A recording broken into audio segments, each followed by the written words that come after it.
Is there a possibility I didn't even go live? Wow, that would be bad. Well, it says I'm live now.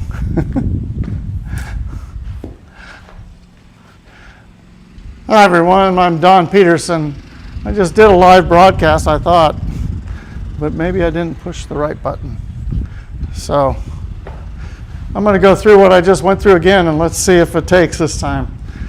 So I'm coming live from Iron Horse Golf Academy. We're out here just north of Atlanta, the Iron Horse Golf Club. This is my home facility where I teach.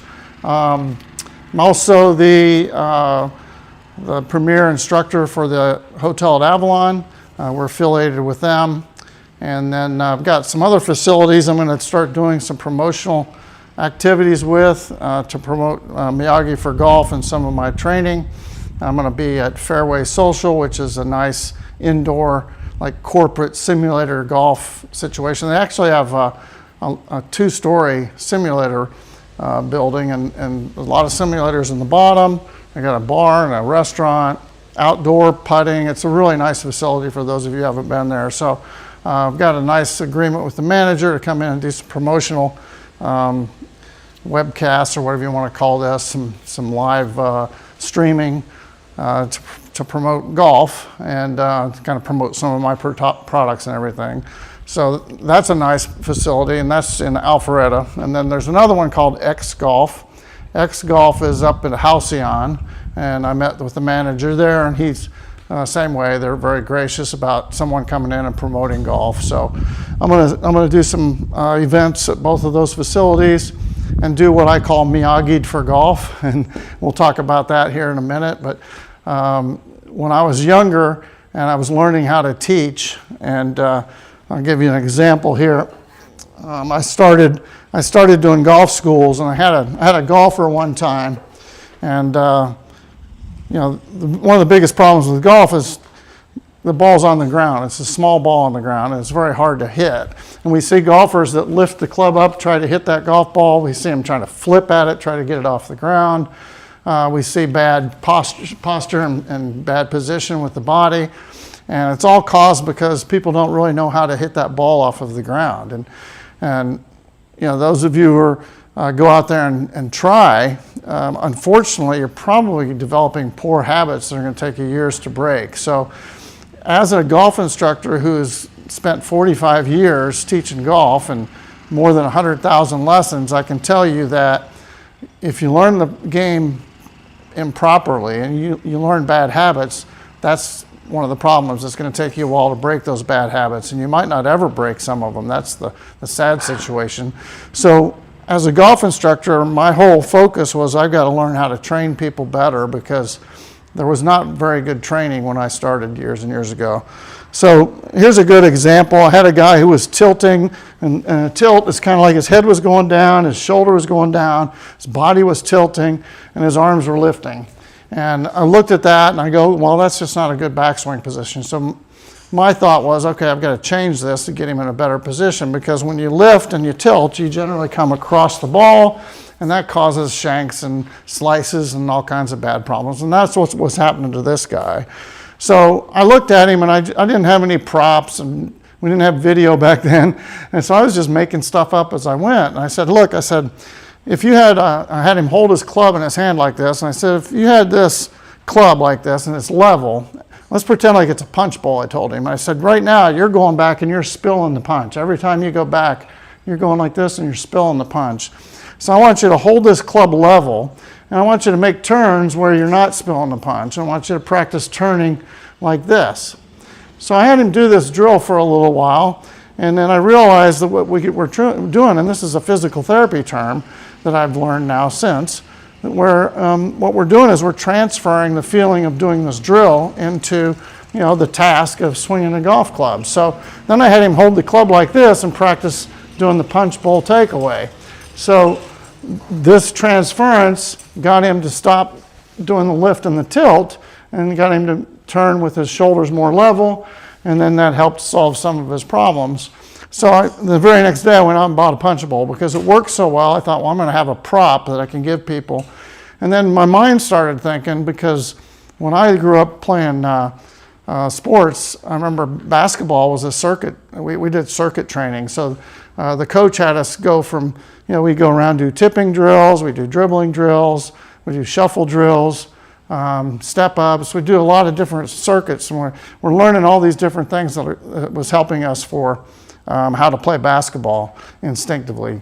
So in golf, I thought, well, let's take a golf swing and let's break it down into parts so that we can learn the parts more easily and then put the parts together. So I started breaking the swing down into a circuit of, how to swing a golf club. So I came up with punch bowl, and I came up with another one called T-ball, and I came up with all these different drills, and I started my first book, which was Step by Step Through the Swing Factory, and then eventually it turned into Miyagi for Golf, and I'll give you a quick history of that. So when I started Miyagi for Golf, it came from me just telling people about my swing style, or actually my training style. Because I would tell people, I said, well, I kind of train like Miyagi does in Karate Kid. So that famous movie where, Miyagi's training wax on, wax off, and paint the fence. That's kind of what I do with my golf training.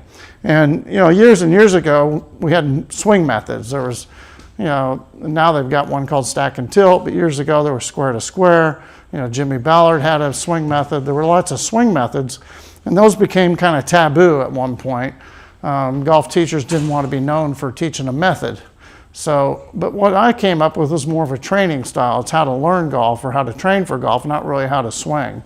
So if I can train you to swing more efficiently, put more efficiency in how you move the club back and forth, then I think you're going to have a better swing, regardless of what method you might think that is. So that's what I kind of came up with. And like I said, I started calling it Miyagi for Golf. So what I'm planning on doing is I've got this online course that I'm going to start promoting. It's Miyagi for Golf course. Put it on what's called Learn Worlds. It's a platform that people can sell their courses on. But then I've got some training aids. I've got the Golfer's Tee Box, and I've got several others that I'm going to start promoting. I'm going to go around town and do some of these live streaming events. And we're going to invite people to come in and get little swing tips from me, and I call it Getting Miyagi for Golf. And so that's kind of what the plan is here. Now, part of the whole system that I came up with is because it's so hard to hit the small ball off of the ground with, the club, what Bobby Jones say, with a ill-adapted, a tool ill-adapted for the situation, something like that. So that's what I came up with, the larger ball, because it was so hard to hit off the ground. And then the other thing is, if we elevate the ball in the air. So I've got this lighter baseball-sized training ball we use, and then I elevate it on the Golfer's Tee Box here, where you hit the ball from in the air. So it kind of stops all this tilting stuff, and it stops a lot of the problems that are usually built off of people just going out on the driving range and trying to hit golf balls off of the ground. So again, if I can teach people to learn in a better fashion than they have in the past, then that's one of my goals in teaching. So that's the whole purpose of Miyagi for Golf. It's kind of funny how it's kind of come full circle, because, I obviously believed in in-person lessons, because I'm a hands-on teacher, and I can push and pull and help people get into the right positions. But if I can't stop people from hitting balls improperly off the turf, then they're going to develop all these bad habits. So because of online training now and the advancement of technology and all these tools that we have, I can actually affect more people and say, hey, this is a better way to learn than hitting balls off of the ground. Let's try this. And just so you know, part of the where I learned this was I used to do some classes in the PM, evening classes at high schools and local, right around Gwinnett County, mostly Roswell and Norcross, different schools. And I would go into a gymnasium, and they'd have 20, I think the largest class I had was 22 people. 20 of them were women. I had one junior and one older man. But I had them on a parquet basketball court. And my first thought was, okay, I can't let these people all have clubs in their hands and then hit this parquet basketball court. So I started coming up with drills where I'd have them swing in the air so that they wouldn't hit the ground. And I noticed after the 4 weeks that we had them, I had them once a week for 4 weeks. And I noticed during that 4 weeks, all of the swings developed pretty well, a lot better than people that I saw out hitting on the ground and on the turf at the driving ranges. So that's kind of where I learned a little bit about how this training works and how people should learn rather versus how they do learn. And then for those of you who have developed a swing, you've had a swing for 2, 4, 6, 8, 10, 15, 20 years, and you haven't been able to get better, you keep getting worse, you're always bad, and then you fight getting good shots versus bad shots, then for you need to learn to train your swing or retrain your swing. And that's possible. And I can tell you that you have a muscle firing pattern in your brain that causes you to do what you do. And you're never going to stop that as long as you're hitting golf balls off the ground, because it's kind of like a trigger. I put a ball on the ground and I trigger muscles to hit that golf ball. So what we've got to do, if you've got some problems in your swing, then we have to change your motion, change your trigger, and change that muscle firing pattern in your brain. And the best way to do that, again, is to put the ball in the air and put it up on a larger ball and put it up in the air so you can retrain the muscles and how they fire and the sequence that they fire in. Because we know from all the technology nowadays that the tour pros swing more efficiently, they use their muscles in a correct sequence. There's lots of things they do that are completely different than amateurs, obviously, or they wouldn't get the results they do. The interesting thing is, and Ben Hogan made this comment years and years ago, he said the average golfer should be able to shoot in the 70s if they learn to apply themselves correctly. So Hogan was a genius IQ, so I'm not going to argue with him, but I think the same thing's true. The problem is people don't learn how to apply themselves correctly because they're too busy just reacting to the golf ball on the ground. So if I can get you to stop thinking about the ball and think about the motions and the sequence that you're using in your swing, and we retrain you with a larger ball in the air, then what we do is we lower the ball back down to the ground, and then we give you a smaller ball, and now you've retrained yourself to with a better muscle firing pattern, and you hit better golf shots. So that's kind of what this is all about. Like I said, I'm going to be promoting the 4 products I have, 4 teaching aids that I'm going to come out with. I'm going to be promoting the Miyagi for Golf online course, and then I'm also promoting Iron Horse Golf Academy, the facility here. We have another facility called Beaver Dam Farms, which is over in Athens. And it's they're refurbishing that whole course now. It used to be Kenny Rogers Resort, and it's a spectacular piece of property. It's stunningly beautiful, and it's got a beautiful golf course on it. So hopeful next year we'll be able to take some golf schools over there, have the ability to bring some golf schools and academies here to Iron Horse Golf Club. So all of this is like a little promotional tour for all of the stuff that we have going on here on the north side of Atlanta, and kind of a culmination of my whole career here coming together, where I've been working on this training, like I said, style more than anything. And I think I mentioned that I kind of came up with the style because of Karate Kid, wax on, wax off, paint the fence. But the other thing about Miyagi for Golf, if you think about it, martial arts. I had a guy come up to me a long time ago, and I was promoting my baseball golf book at the time. I had a book called Baseball Golf. That's another story. But the guy came up to me. He was a martial arts expert. He just commented to me. He says, "God, if I could tell you everything I knew about martial arts," he goes, "a golfer could hit it 400 yards." And at the time, I think Tiger Woods is one of the better players on the planet. I'm thinking, okay, there's not too many people who are ever going to hit it further than Tiger's hitting it. But actually, I kind of agree with the guy, because what he was thinking about was, it's like there's a most efficient way that you can hit a golf ball. And in karate, they teach efficiency. You got to put all your power into the punch. You got everything's got to be focused on that punch, or the fall, or whatever.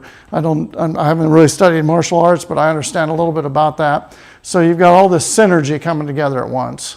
And I think that's kind of what happens with really efficient golf swings. If you get it timed just right, all your synergies coming to that golf ball right at once, and you can hit it very, very far with a lot less effort than what a lot of people put into it. So trying trying to think of some of the other concepts I was going to try to go over, but that's pretty much it. I just wanted to come on and this is kind of a test, just so that those of you who know this, it's a live test, and I think I've got about 6 different platforms running. So I've got, I think, 3 Facebook pages, a couple of YouTube channels.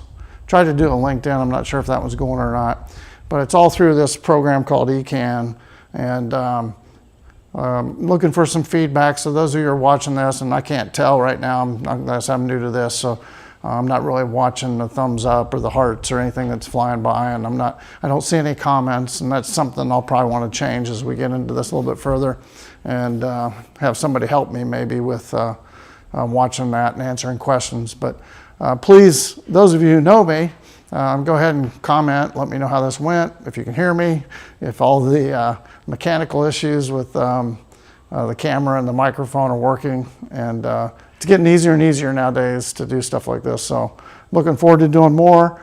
And take care, and I'll see you next time. I'm going to do probably 1 or 2 of these a week. And then I'm also going to be starting to send out some of my videos so you can watch some of my training videos as well. Take care.